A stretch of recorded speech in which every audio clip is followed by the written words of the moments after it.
Selamat pagi, Namo Sang Yang Adi Budaya, Namo Buddhaya. Anak-anak yang berbahagia, siswa-siswi kelas 4 SD Bodhisatwa. Bagaimana kabar anak-anak sekalian? Semoga anak-anak selalu dalam keadaan sehat, selalu terberkahi, selalu damai dalam Dharma. Anak-anak, pada pertemuan kita kali ini kita akan bersama-sama belajar pada submateri yang kedua di bab 3 ya, yaitu topiknya tentang pertolongan tanpa pamrih. Anak-anak, minggu lalu kita sudah belajar tentang menolong dengan ikhlas ya. Sekarang kita akan melanjutkan materi selanjutnya, yaitu pertolongan tanpa pamrih. Kita langsung saja mulai ya anak-anak. Anak-anak, apa yang dimaksud dengan pertolongan tanpa pamrih? Apakah anak-anak sudah dapat mengerti atau memahami arti pertolongan itu? Jadi pertolongan tanpa pamrih itu dapat diartikan bahwa pertolongan yang dilakukan dengan tidak menerima imbalan. Bisa kita sebut dengan kita menolong tanpa menerima balasan, gitu ya. Artinya apa? Jadi kita melakukan pertolongan tidak mengharapkan sesuatu ya anak-anak. Anak-anak bisa contohkan, misalkan bisa menolong sesama teman yang saling membutuhkan gitu. Teman pun merasa berbahagia karena telah kita bantu, telah kita tolong ya. Demikian pula dengan orang yang ditolong. Orang yang ditolong itu harus juga tahu berterima kasih ya, karena sudah dibantu. Lalu kemudian, mengapa kita harus belajar menolong tanpa pamrih? Anak-anak, jadi kenapa kita harus belajar? Karena kalau kita menolong sesama teman atau menolong orang lain, kita tidak perlu berpikir bahwa mereka akan meminta balik bantuan kepada kita. Yang kita fokuskan adalah kita sudah melakukan perbuatan baik dengan cara menolong ya. Karena sesuatu yang dikerjakan dengan ikhlas, dengan tulus, maka hal itu akan kita rasakan kebahagiaan itu di dalam diri kita sendiri. Oke anak-anak. Lalu selanjutnya, bagaimana arti dan makna pertolongan tanpa pamrih? Nah, ini pertanyaan yang bagus. Anak-anak mungkin banyak yang belum memahami tentang arti dan makna pertolongan. Cara untuk kita mengartikannya sangat sederhana sekali ya anak-anak. Ketika teman kita sedang merasakan kesusahan, disitulah kita dapat meluangkan waktu untuk berbagi. Berbagi dimaksudkan adalah kita dapat bersama-sama membantu, menolong teman tersebut. Dengan cara apa? Ya, kita harus mengetahui dulu apa yang dibutuhkan pada teman kita itu ya. Misalnya saja teman kita sedang membutuhkan bantuan. Contohnya kita misalkan teman kita selalu malas belajar, malas mengerjakan PR, mengerjakan tugas, malas gitu. Jadi apa? Jadi ada cara alternatif untuk membantu teman tersebut.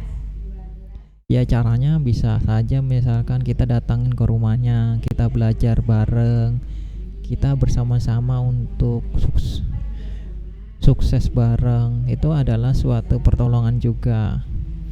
Tapi orang yang kita tolong juga harus bisa mengerti dan memahami orang yang menolong kita. Ya, anak-anak mudah-mudahan dapat dimengerti ya. Jadi orang yang sudah kita tolong harus mengerti. Jangan misalkan mentang-mentang sudah sering ditolong, jadi terbiasa ditolong terus. Itu juga tidak bagus ya.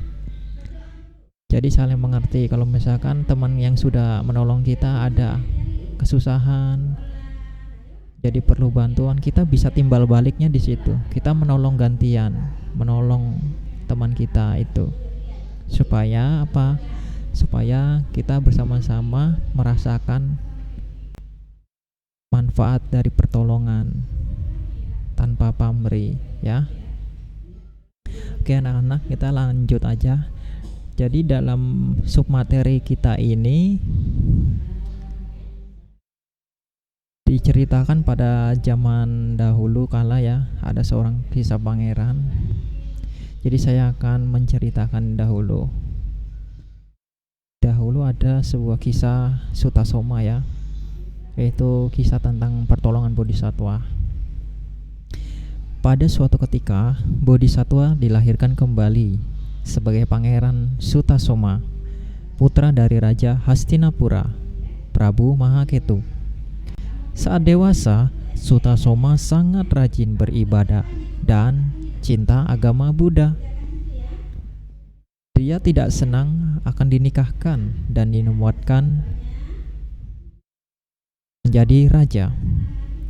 Maka pada suatu malam, Sutasoma melarikan diri dari kerajaan.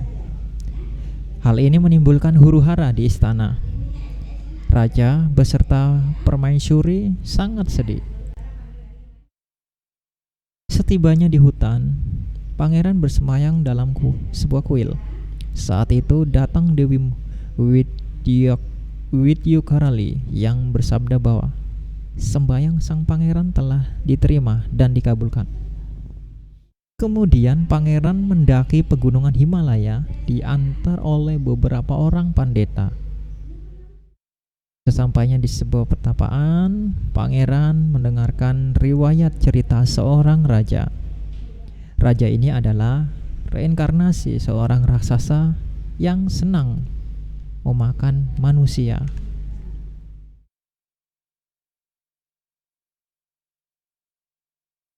Alkisah adalah seorang raja bernama Purusada atau Kalmasapada. Pada suatu waktu, daging persediaan santapan sang Prabu hilang, habis dimakan binatang. Juru masak pun bingung dan tergesa-gesa mencari daging pengganti, tetapi hal itu tidak dapat. Dia segera pergi ke sebuah pekuburan dan memotong paha mayat dan menyajikannya kepada raja. Raja sungguh senang karena merasa sangat sedap masakannya. Raja bertanya kepada juru masak, "Tadi daging apa?" Si juru masak karena diancam, akhirnya mengaku bahwa itu adalah daging manusia. Sejak saat itu, raja gemar makan daging manusia. Pada suatu ketika, raja mendapat luka di kakinya yang tak bisa disembuhkan lagi. Akhirnya ia menjadi raksasa dan tinggal di hutan. Sutasoma diminta oleh para pendeta untuk membunuh raja ini, tetapi Sutasoma tidak mau. Walaupun Dewi Pretiwi keluar dan memohonnya, Sutasoma tidak mau. Ya, Sutasoma tetap tidak mau, dia ingin bertapa saja.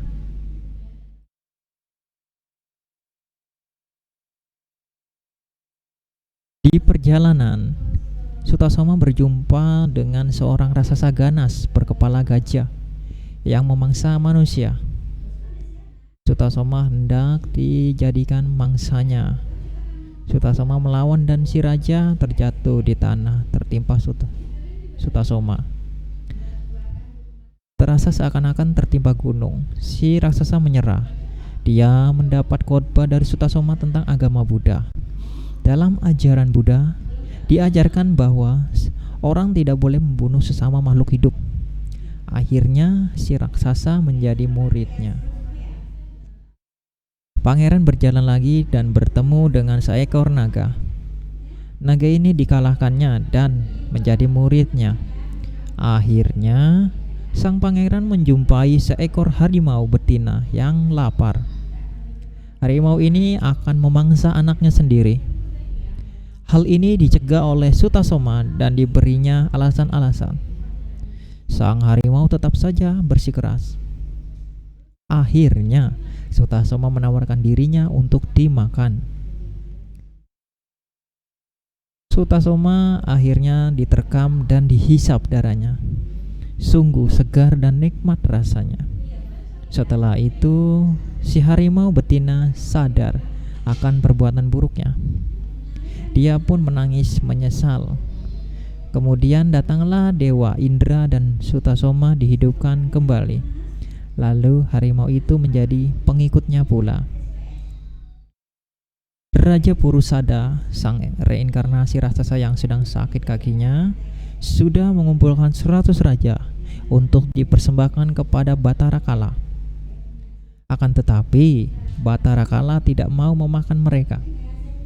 Dia ingin menyantap Sutasoma. Lalu Purusada memeranginya.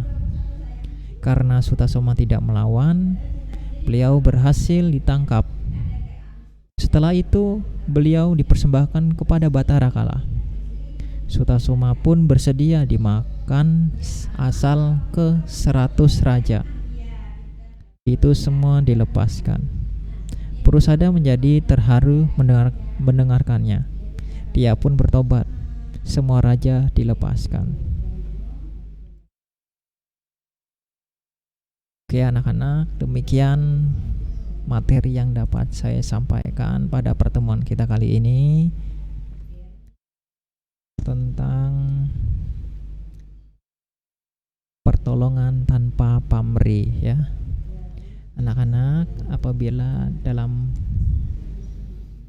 menyampaikan materi ini sama Nera ada kata-kata yang kurang berkenan, mohon dimaafkan. Dan apabila ada pertanyaan bisa chat pribadi ya di WA group. Kemudian untuk selanjutnya tugas-tugas mohon sekali dikerjakan ya anak-anak. Selamat belajar. Oh ya, ada satu lagi. Setelah ini anak-anak bisa menyaksikan video yang saya bagikan di WhatsApp ya. Silahkan ditonton sampai selesai. Terima kasih, saya akhiri. Namo Sang Hyang Adi Budaya, Namo Buddhaya.